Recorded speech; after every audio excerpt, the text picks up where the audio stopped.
We've seen all three contest experiences for the Year of Prophecy in Destiny 2 with the release of the Star Wars themed dungeon Equilibrium last weekend.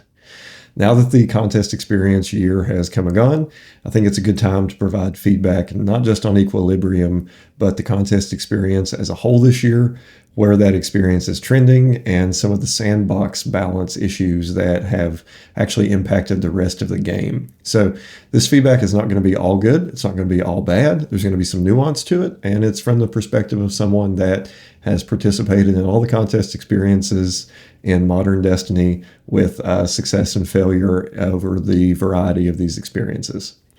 So I want to start first with Equilibrium and the contest experience itself.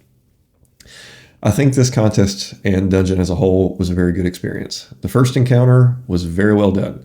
This is really one of the few times we've seen the vehicular combat and traversal integrated in one of the contest modes, and I thought it was really well done.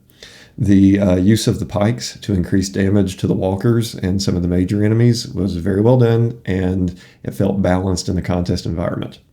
I also like that you had to do a trench run to collect the buff to begin the encounter, especially with the environment of Venus. It definitely felt like the end of the Return of the Jedi movie, where Luke is on the speeder going through the forest, and it was very great. It was very well done. I thought it added a little depth to the encounter versus just doing the mechanics on foot with abilities. Really liked it.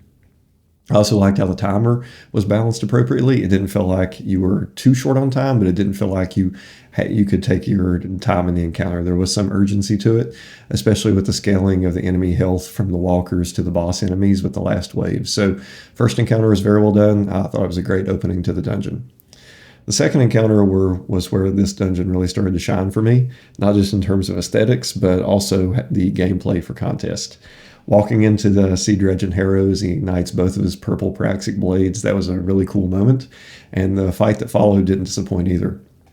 I thought the mechanics were simple enough to where they could be repeatable and controllable throughout the contest experience. There didn't really feel like there was anything in the mechanics and getting to DPS that was just relying on RNG for things to go right. I was particularly impressed with how Harrow was coded to be able to be led into the pits.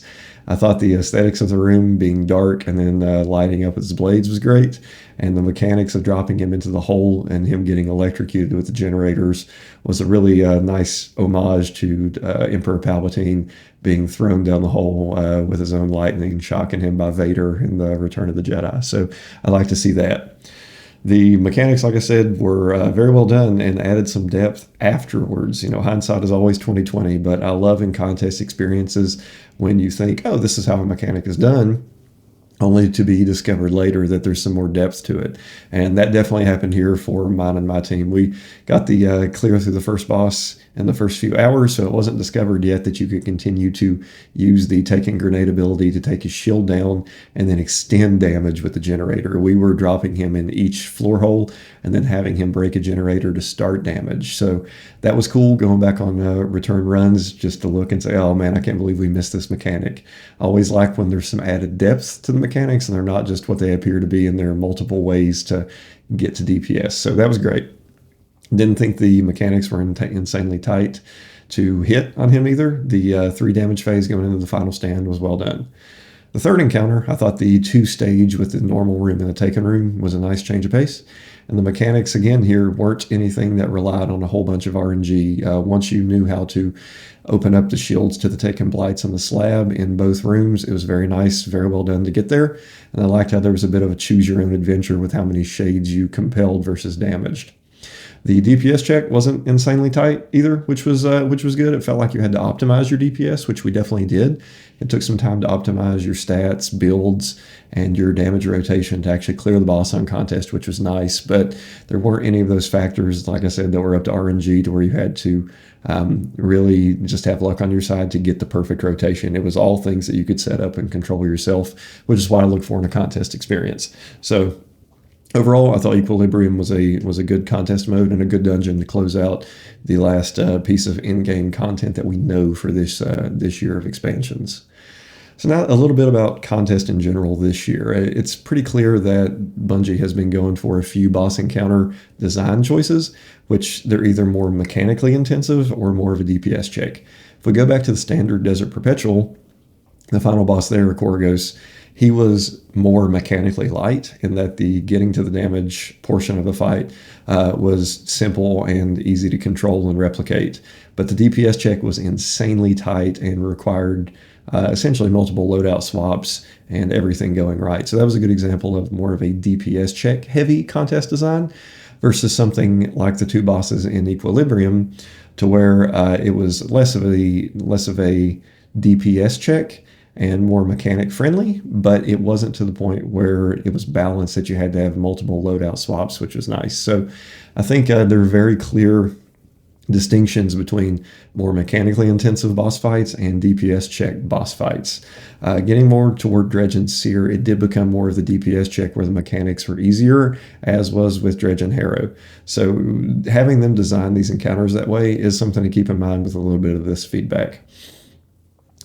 So with the more intensive DPS checks, tight DPS checks, I like to think about the gold standard for contest experiences, which in my opinion was Contest Rolk.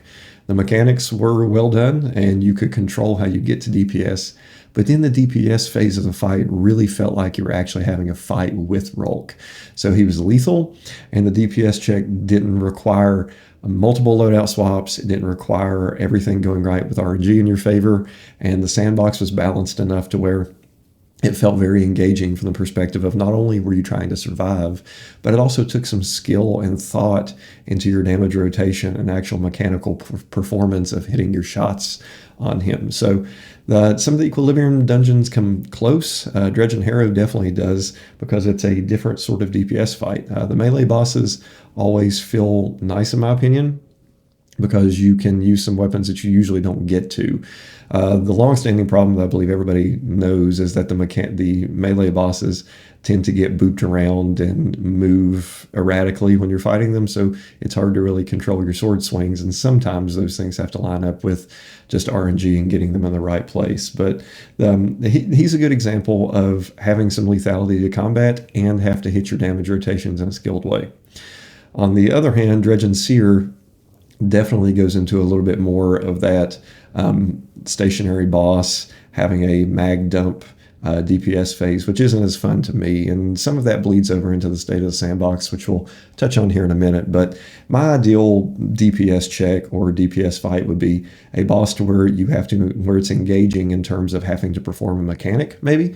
So an idea for Dredge and Seer might be that you either have to shoot his hands to stop the lightning, and that causes a little more self-damage to him, or one of the arc generators comes out of the roof and you have to manage the shadow buff with some of the silence in the area to hit one of the taken buttons to cause the arc damage to damage him with some of the taken power.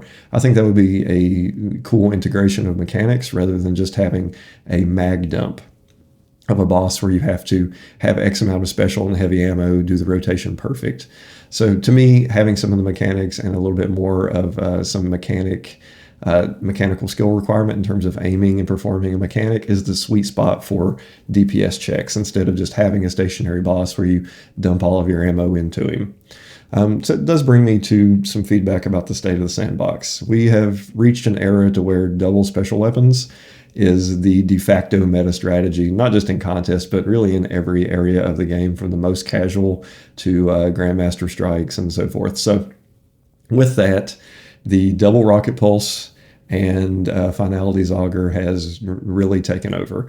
And I don't feel like the DPS checks using 2 rocket pulses and Finality's Augur is as engaging or skillful or fun as having a special weapon, primary weapon, and heavy weapon. So essentially what this turns into is DPS checks that have you standing stationary in a well, dumping all of your special ammo while something does passive damage in the background, like Finality's Augur or some of your abilities.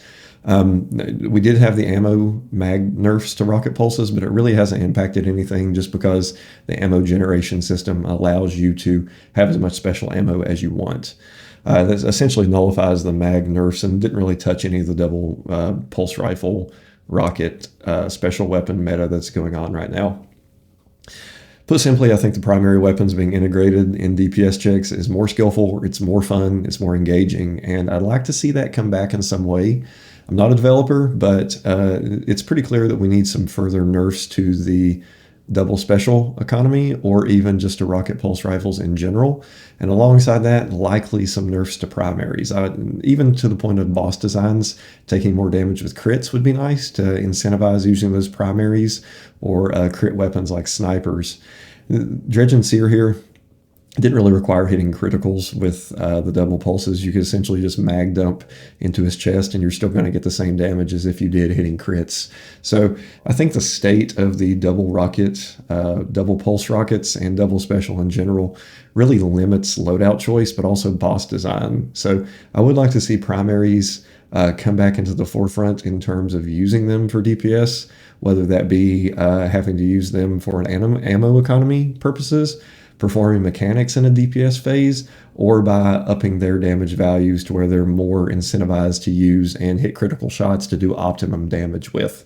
I think a sweet spot would be the double special weapons, which have a greater ease of use, still being powerful, but not being the optimal choice if you want to get the max damage out of a rotation. So you could find a sweet spot there to where primary weapons and more skill shot weapons like snipers are doing optimal damage, but you could also opt for double special in the background just for a more ease of use perspective, to where you're not having to hit the criticals in the DPS phase. So I think there's a sweet spot there, and it just seems like with all of the ability, stat changes, weapon changes that this year the game has brought, we're having a hard time of finding that sweet spot in terms of balance. The boss design too also plays into this. Having the stationary bosses just incentivizes the mag dumping of double special a little bit more, just to do the most damage. So some tweaking in terms of the sandbox and encounter design would, in my opinion, make contest modes and in-game content feel better as a whole. Abilities feel like they're in a good sweet spot. It definitely took some thought to optimize your builds and your stats to where you're able to get enough damage from either grenade, melee, or super to optimize your DPS. So these three contests this year has really relied on getting at least 2 supers off in the damage phases. So you have to optimize for your super stat to do the most damage, super regeneration, and then doing damage with abilities in the background, as well as your weapons to build that super back up in order to get them both off. So I think the abilities are in a good spot. It's just the weapons and the use of primaries, and maybe reeling back in the double special that can really find that balance between using weapons and abilities. Because right now, it definitely feels like the abilities and double special weapons take the forefront, not just in damage, but ag clear in basically every facet of the game. And primary weapons have been phased out, essentially. So getting that second super, making sure you're optimizing when you're using your abilities going into damage phases feels really good. For example, in this dungeon with Equilibrium, having a Warlock that's popping his Getaway Artist, his Rift, and then Prismatic going into the damage, getting the debuff off, getting the first super, collecting the orbs, using your class ability with a Dynamo mod to get that super back. All of that took some thought and some skill to integrate, which felt really good. My clear with the boss, I was using my Titan. So what that looked like was popping Prismatic as we're going into damage, throwing the Prismatic grenade to get the buff, using the super immediately while making sure not to pick up the orbs generated from the well, getting back to the well, using my class ability for Dynamo to pick those orbs up, then doing damage with the bait and switch rotation, another Prismatic grenade, bait and switch rotation, arc grenade, bait and switch rotation to get that second super off. All of that took some experimentation and making sure that I had it optimized, which was really fun. So I think abilities are in a good spot. It's just balancing everything else around that to where we have that nice blend of primary, special, heavy weapons along with abilities that I think contest mode would be very satisfying. I think having the mechanics that could create more engaging DPS rotations alongside, maybe there's 10 seconds of damaging Seer, for example, before an arc generator drops, and you have to then send one person off to destroy that to maybe extend the damage phase or do some self-damage to him.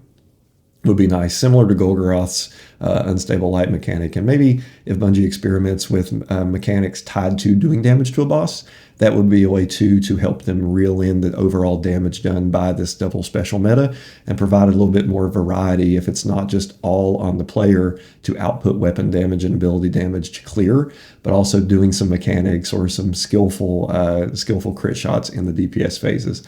I think that would be very nice. So overall, this year of contest has been up and down. In my opinion, the standard Desert Perpetual was not the best experience just because it required a lot of loadout swaps, which then brought in the conversation of implementing hot swap. And is loadout swapping a skill? Is it menu gameplay? I personally am not a fan of loadout swapping. I think, yeah, there is some value about having everything set up with knowledge of the game to perform them, but I don't think it's very engaging or fun to have all of that set up to go into your menu mid DPS phase. It just kind of breaks the overall feel of playing a first-person shooter. So the not swap modifier, it slowed that down to an extent, but it still saw us using loadout swaps between special ammo generators and super fonts dynamos to get this 2 supers off. And the double special meta also led to having down periods in these boss fights of just farming special ammo with the special ammo finder loadout and then swapping to DPS when you're full on, and swapping to your DPS loadout when you're full on special to actually do damage. So I think there's a play off of one another with the double special meta and loadout swapping going on right now. And I really hope that in the future years of Destiny, we just commit to a direction. I personally would like to see some form of loadout locking and balancing of the double special meta. That way you eliminate those moments of having to special farm to have the most optimal DPS. So definitely some things to consider and feedback going into the next year. Hopefully we get some more rebalancing of weapons and there's some more contest experiences. These are the best times to play Destiny, in my opinion. They are really exciting and I hope they never go away.